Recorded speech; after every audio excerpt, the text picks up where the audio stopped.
Hola,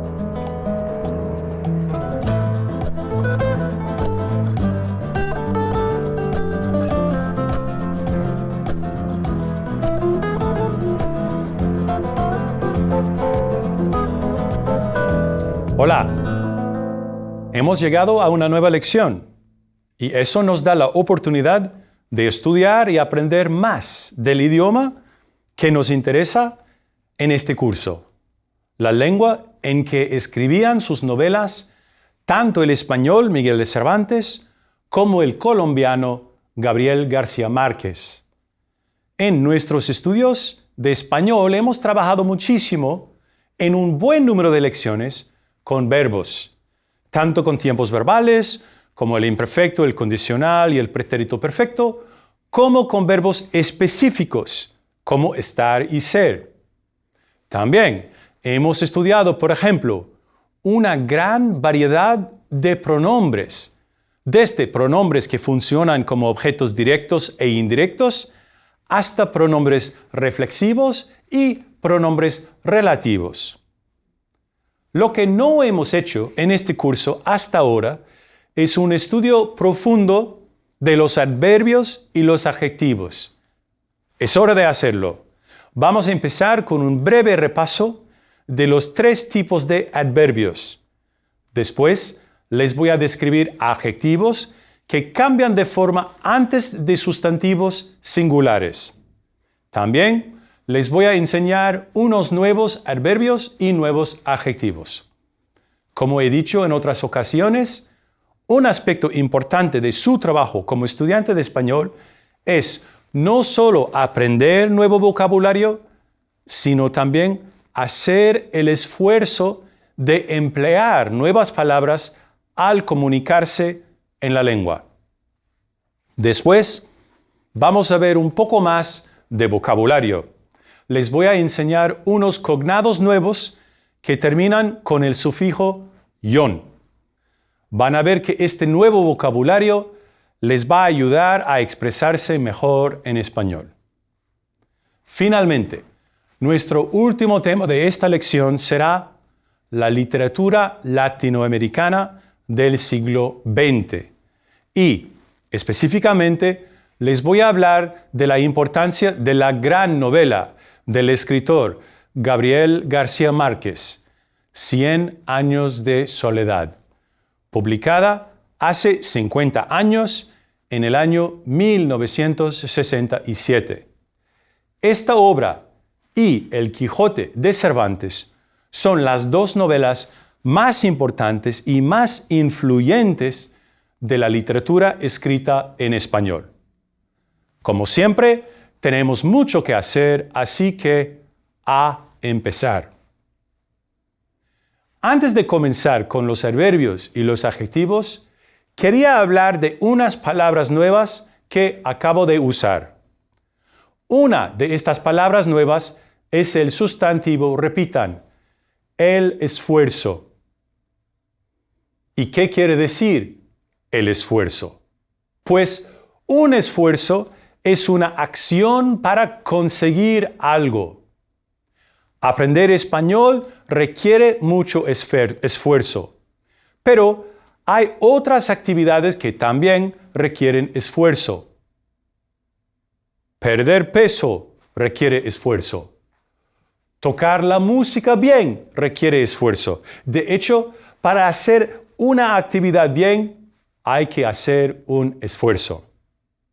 Otra palabra que usé hace poco era la palabra, repitan, influyente, que es un adjetivo relacionado con el verbo influir. El sustantivo relacionado con el verbo influir es, repitan, la influencia. La palabra influencia es un cognado con inglés y en cuanto al contexto, usé el adjetivo influyente cuando dije que los libros de Cervantes y García Márquez son las 2 novelas más importantes y más influyentes de la literatura escrita en español. Bien. Vamos a empezar con una discusión de los adverbios.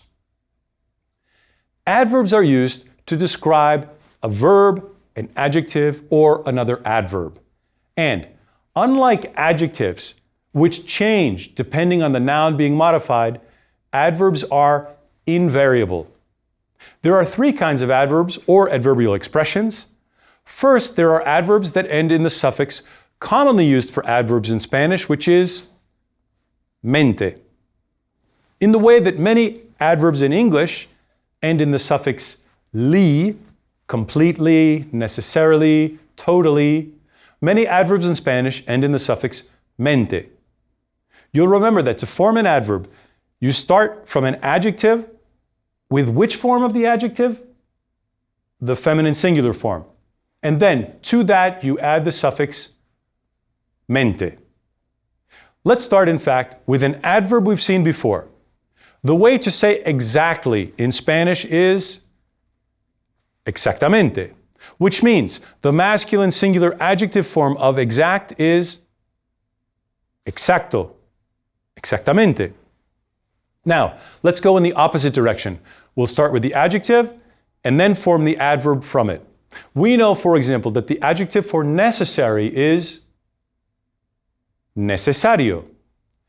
Necessarily in Spanish then is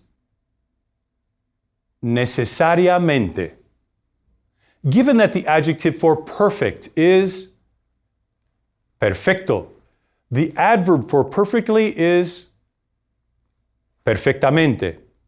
We know that the adjective for fast or rapid is rápido. To say, the girls are very fast, you'd say, las chicas son muy rápidas. The adverbial form of rápido is rápidamente. So, the girls run fast is las chicas corren rápidamente. And let me add that the adjective rápido is also commonly used as an adverb as well. So to say that the girls run fast, I could also use rápido and say las chicas corren rápido. This is a good time to point out that an adjective that has an accent maintains the accent in the same place when it becomes an adverb. You can see this, for example, when the adjective rápido becomes the adverb rápidamente. Both words have an accent over the first A. Let's continue with some other adjectives we've already seen, all of them cognates. Total is total, absolute, absoluto, clear, claro. Muy bien. Y ahora, para cambiar estos adjetivos en adverbios, ustedes primero van a ponerlos en la forma femenina singular y después van a añadir el sufijo mente. El adverbio de total es totalmente, de absoluto, absolutamente, de claro, claramente. Muy bien. Si ustedes pudieron formar estos adverbios sin problema, significa que entienden la formación de los adverbios clara y absolutamente. When two or more adverbs are used consecutively, you put all adjectives in the feminine singular form, but you add the mente suffix only to the last adverb. I did this a moment ago when I said that if you came up with the adverbs we just discussed, that means you understand la formación de los adverbios clara y absolutamente. What in English is clearly and absolutely, in Spanish is clara y absolutamente. How would you say, Carlos spoke normally and directly? Carlos habló normal y directamente. So that's the first kind of adverb, one that ends in the suffix mente. In fact, let's just look at one more adverb ending in mente. The adjective meaning frequent is frecuente. How would you say frequently? Frecuentemente. Good. Now that adverb leads us to a second kind of adverb, or more accurately, adverbial expression. I'm talking about the preposition con plus noun. If you want to say frecuentemente using con plus a noun, and we've seen this before, you'd say con frecuencia, which means with frequency or frequently. We've seen the same construction to say carefully, which is con cuidado, with care or carefully. Here are some new nouns and adverbial expressions that use the nouns. Repitan. La calma. Con calma. La prudencia. Con prudencia. How would you use con calma to say, Sarah always answers calmly? Sara siempre responde con calma. Besides adverbs ending in mente and adverbial expressions beginning with con, the third kind of adverb doesn't follow any sort of pattern. These adverbs, and you've learned a number of them by now, are words like bien, mal, and muy. You know, for example, that more in Spanish is más. Already is ya. Almost is casi. So here are a few more adverbs you'll find useful. Repitan. Apenas. Bueno. Justo. Apenas means hardly. So to say, they hardly understand Spanish, you'd say, apenas entienden español. You know the word bueno, of course, as the adjective meaning good. But bueno is also an adverb, and used in this way, it's a synonym for the conjunction pues, which we know means well. So, if someone asks you your opinion of something, it's most definitely appropriate to begin with bueno or pues. And if you watch or listen to people being interviewed, you'll notice that quite often they begin a response with either bueno or pues. So, here's bueno as an adjective. Clara y Estela son buenas amigas. And here it is as an adverb. Imagine someone's asked you your opinion of something. If you're not sure, you might respond, bueno, no sé exactamente, which would be the same as saying, pues, no sé exactamente. Our last new adverb is justo. First of all, justo is also an adjective. And when used as an adjective, it means fair. This is quite a popular word among children who like to tell their mother or father, no es justo, it's not fair. Justo as an adverb means just in the same way that we would say something just happened in English. So, for example, llegaron justo ahora means they arrived just now. How would you say, I spoke to Clara just before leaving? Hablé con Clara justo antes de salir. Let's move now to adjectives, which, as we know, are used to modify nouns. Adverbs, as I mentioned earlier, are invariable. Totalmente is always totalmente.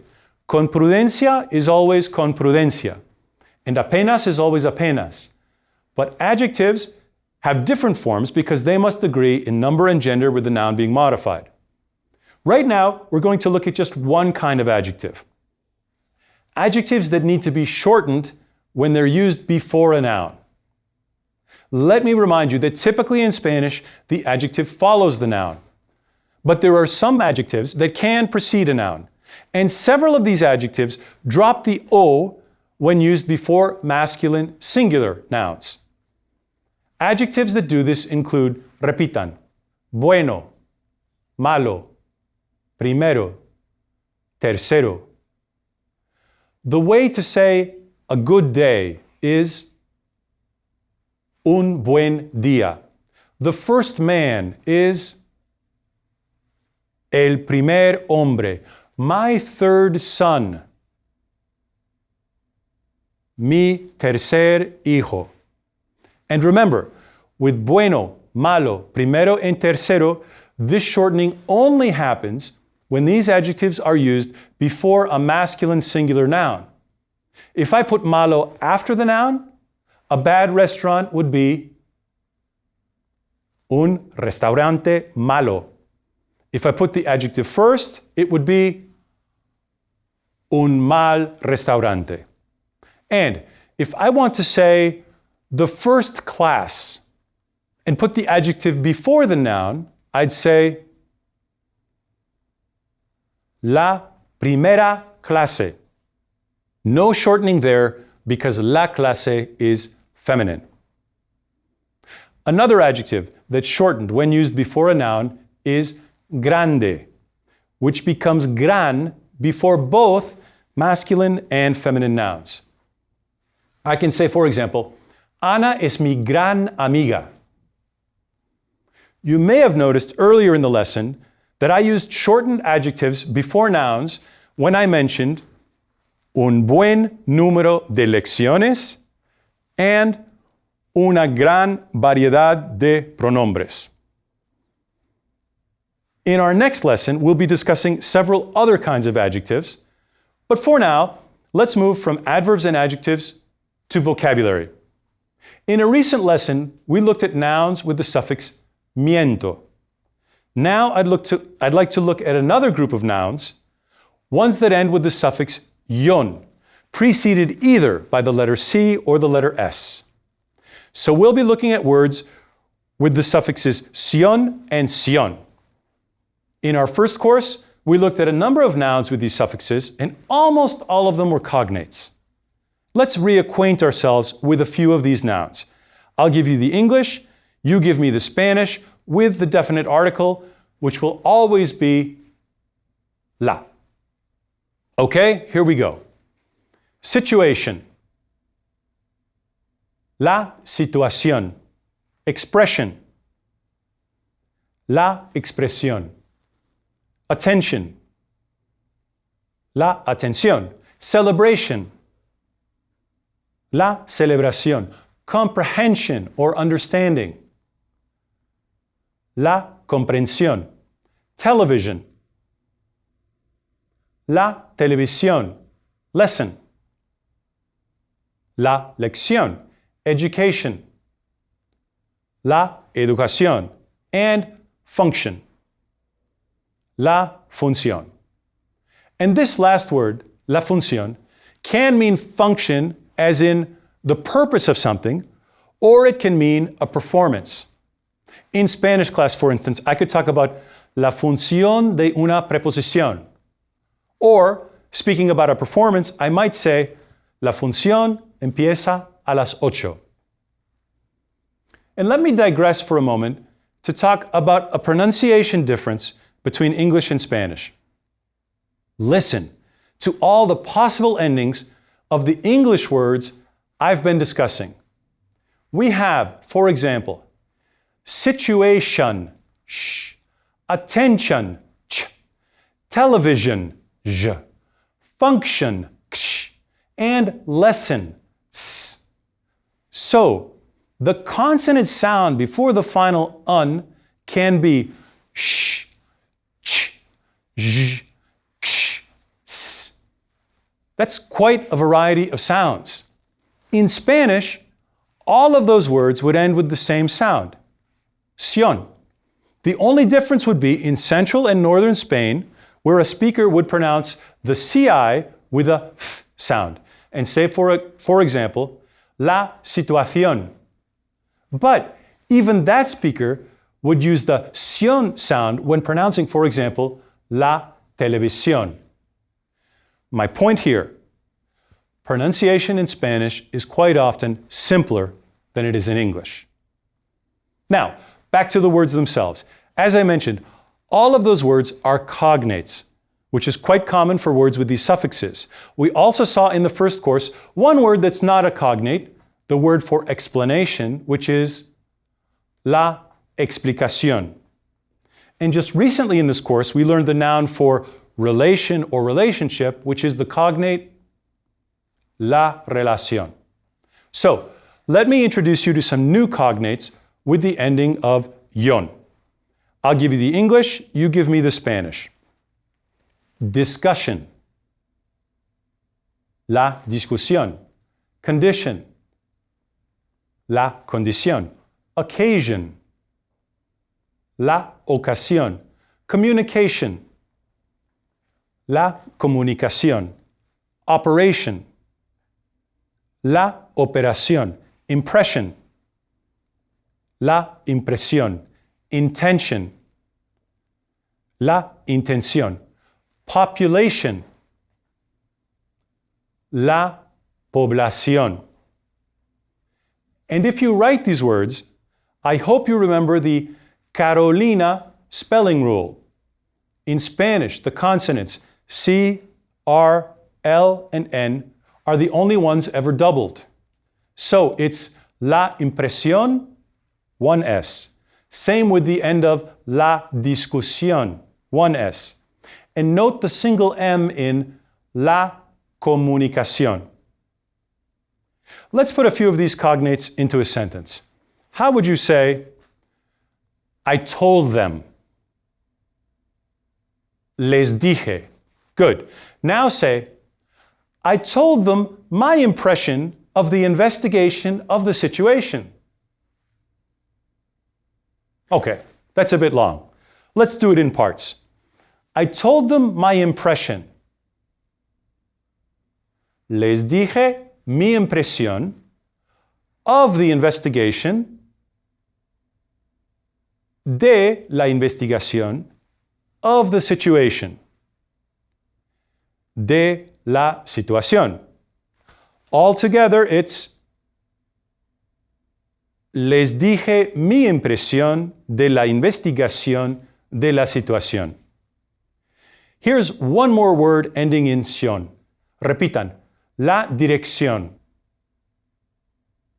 You won't be surprised that la dirección can mean direction, but it's also quite often used as address. So if someone asks you, ¿Cuál es tu dirección? Then you're being asked what your address is. Muy bien. Busquen ocasiones para entrar en comunicación en español. Es posible, normalmente, sin mucha dificultad, porque hay una gran población de hispanohablantes por todas partes. Time for our last topic of the lesson. I mentioned earlier in the course that I'd be discussing the two most important novels ever written in the Spanish language. I've already told you a bit about Miguel de Cervantes and his novel Don Quixote de la Mancha. Part 1, published in 1605. Part 2, published in 1615. Now it's time to talk about our other great novelist, Colombian writer Gabriel García Márquez, and his masterpiece, Cien Años de Soledad. 100 Years of Solitude, published 50 years ago in 1967. Our author was born in 1927 in the small town of Aracataca in the north of Colombia, not far from the Caribbean coast. He was the oldest of 11 children, and when he was still quite young, his parents moved to the coastal city of Barranquilla, leaving Gabriel behind in Aracataca to be raised by his maternal grandparents. His grandmother enjoyed recounting fables and family legends, often with fantastic elements that she narrated in a totally natural way. Gabriel would later say that he learned a great deal about how to tell a story from his grandmother. After the death of his grandfather, Gabriel, now 9 years old, was reunited with his parents in the city of Sucre. He began his high school studies at boarding school in Barranquilla and finished them at a boarding school outside of Bogotá. He eventually studied law beginning in 1947 in Bogotá and later transferred to the university in the coastal city of Cartagena. During his time as a law student, one of his friends handed him The Metamorphosis by Kafka. As Gabriel later recounted in an interview, he read the opening line, the one that describes Gregor Samsa waking up to discover he's been turned into a gigantic insect. And he thought, así es como hablaba mi abuela. Of Kafka's way of telling his story, our author later said, fue una revelación, es decir, si esto se puede hacer, esto sí me interesa. Garcia Marquez never finished his legal studies because he decided to be a writer. He worked as a journalist, first in Barranquilla, later in Bogotá. In the mid-1950s, he lived for several years in Europe, still working for a variety of newspapers, spending time in Rome, Paris, and London before returning to the Americas. He then worked mostly in journalism, but occasionally in other fields, including advertising, in Venezuela, Cuba, New York City, and eventually Mexico, where he moved in 1961. Gabo, as he was known to his friends, was a working writer, being paid as a journalist and writing fiction as well. Before publishing Cien Años de Soledad, Garcia Marquez published 2 novellas, a novel, and a book of short stories. His literary works, however, were not much noticed, either inside or outside of Colombia. In 1965, on a family trip to Acapulco, Garcia Marquez was suddenly struck with the idea for Cien Años de Soledad. And when the family returned home, the writer wrote every day for 18 months until he finished the novel. When he went to the post office with his wife Mercedes to mail the manuscript to his publisher in Buenos Aires, they discovered they didn't have enough money to mail all the pages. So they mailed half of the manuscript and returned another day to the post office when they'd come up with the money to mail the other half. If you go to Barranquilla, Colombia, you should visit the Museo del Caribe in the center of the city. I was there in 2016 and was particularly interested in the letters they have on display that were written by Garcia Marquez in the mid-1960s. In one letter, he writes that he thinks critics might respond favorably to the novel he's just written, Cien Años de Soledad, but he's unsure whether the general reading public will like it.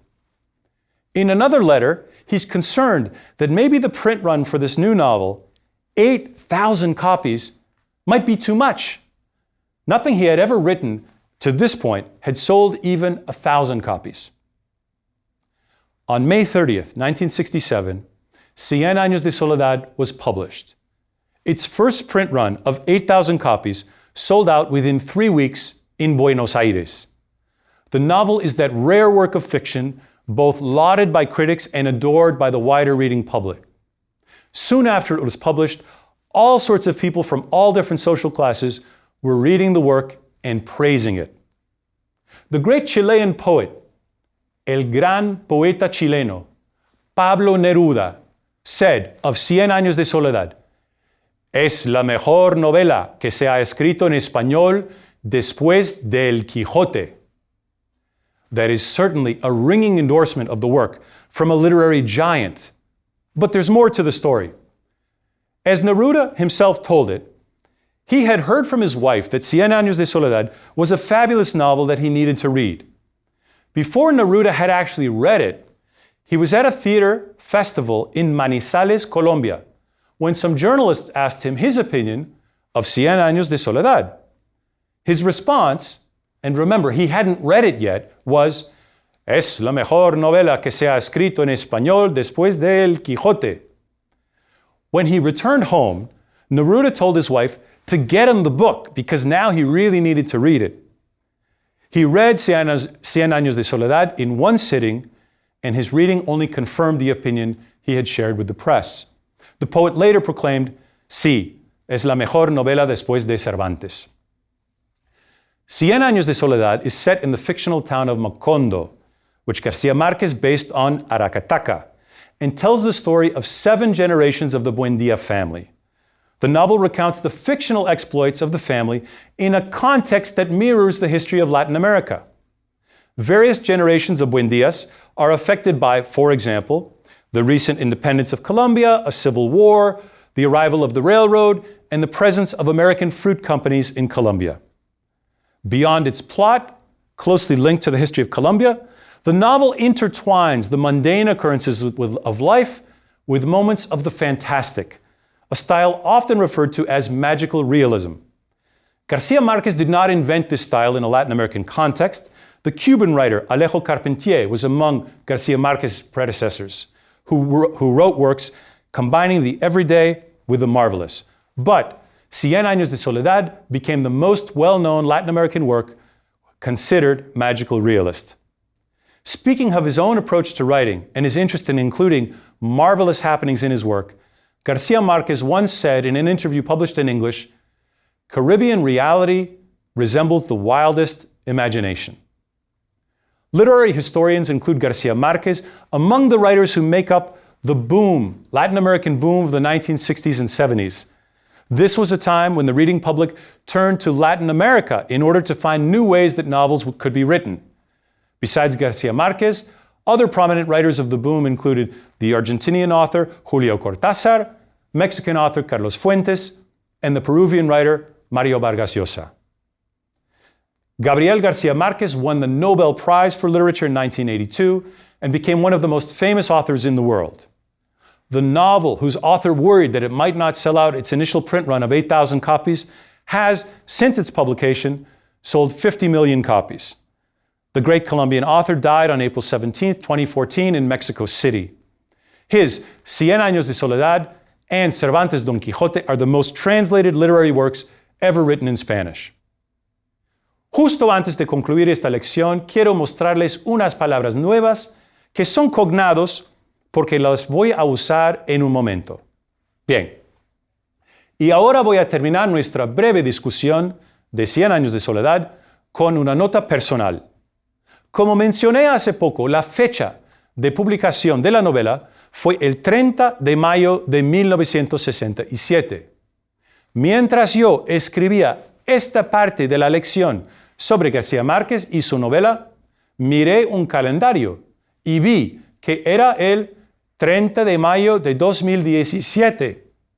La nota personal entonces es que yo escribí sobre Gabriel García Márquez y su novela exactamente 50 años después de la publicación de Cien Años de Soledad. Mis últimas palabras de esta lección son: ¡Feliz aniversario! Glosario en audio.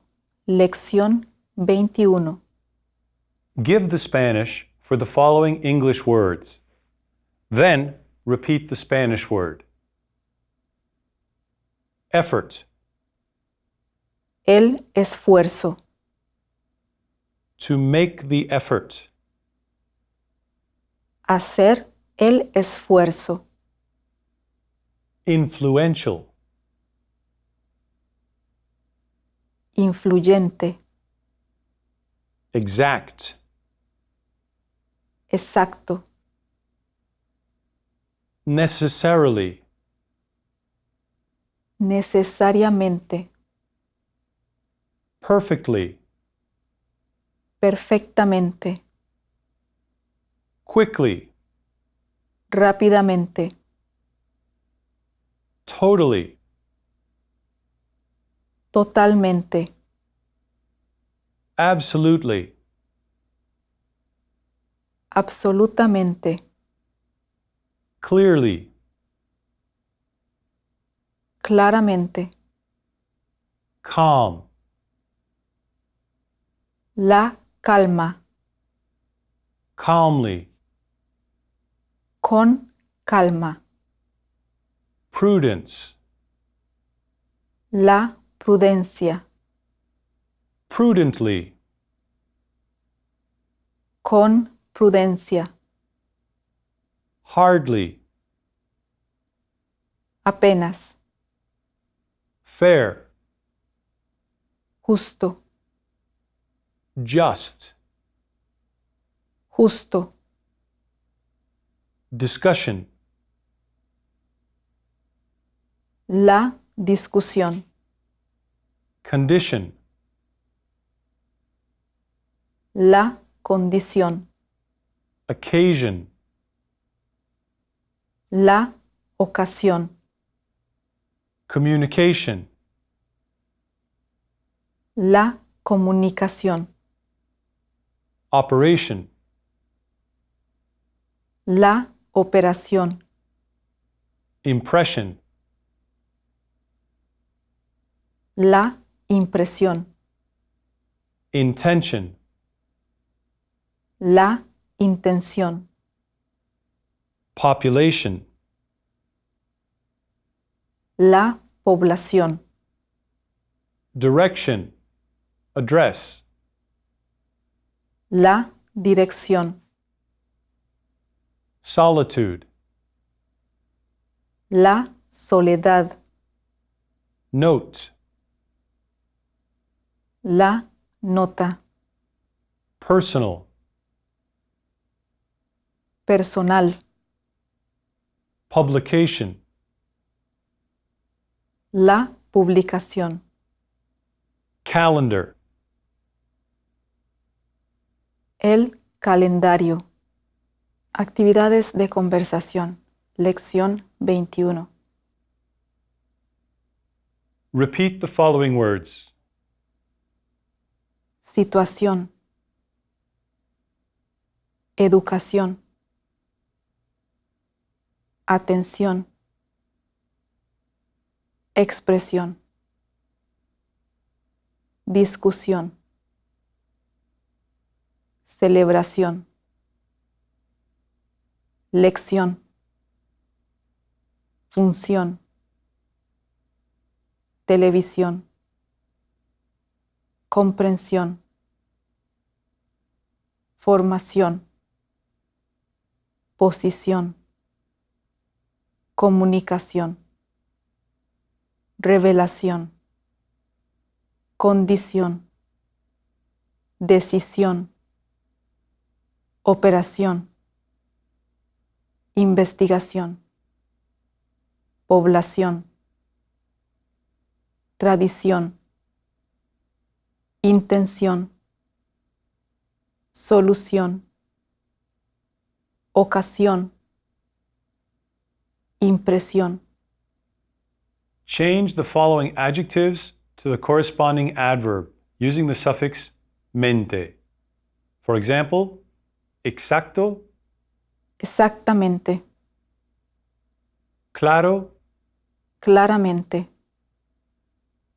limpio, Limpiamente.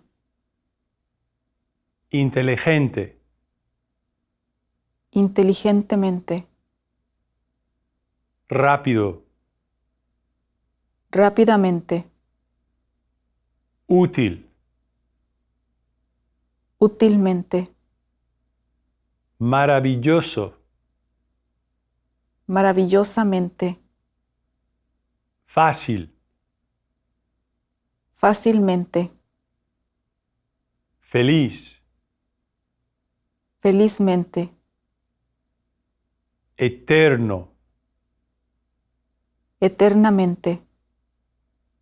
correcto, Correctamente. justo, Justamente. sincero, Sinceramente. difícil, Difícilmente. paciente, Pacientemente. estupendo, Estupendamente. fabuloso,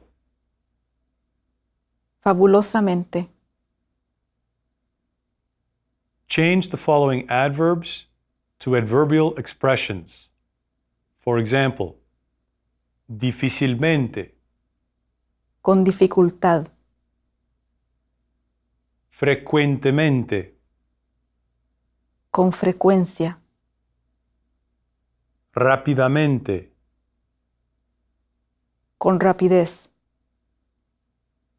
pacientemente, con paciencia, sinceramente, con sinceridad, fácilmente, con facilidad, claramente, con claridad, inteligentemente, con inteligencia, prudentemente, con prudencia, influyentemente,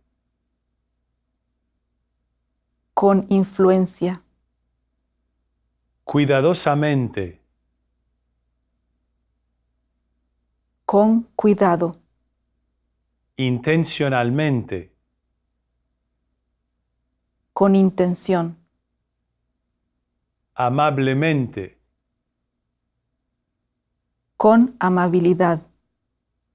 Listen to the following dialogue between Andrés and his friend Gabriel, and then answer the questions, cierto for true and falso for false. ¿Cuándo vamos a comprar los boletos de avión para Colombia? Bueno, sinceramente todavía no tengo trabajo y creo que no es una buena idea para mí ir a Colombia en este momento. Pero teníamos estos planes hace mucho tiempo. Si buscamos con cuidado los boletos en internet, probablemente habrá algunos baratos. La verdad es que primero hay que tener el dinero. Pero pensaba que ya tenías el dinero. Sí, pero no quería usarlo sin tener trabajo. Además, tenemos que pensar en el hotel. Claro, había olvidado el hotel. ¿No conoces a nadie en Colombia? Tú tienes muchos amigos. Justamente estaba pensando en Nuria. ¿Y quién es Nuria? ¿La conozco? No, no la conoces. Ella es colombiana. Y después de terminar sus estudios aquí, regreso a Colombia. Perfecto. ¿Puedes contactarla? Puede ser. Somos amigos en Facebook. Esto es estupendo. A llamarla. No estoy seguro. Nosotros fuimos novios por un año. Pues mucho mejor, ¿no? No mucho. Creo que ella todavía está enamorada de mí. Andrés ya no quiere ir a Colombia.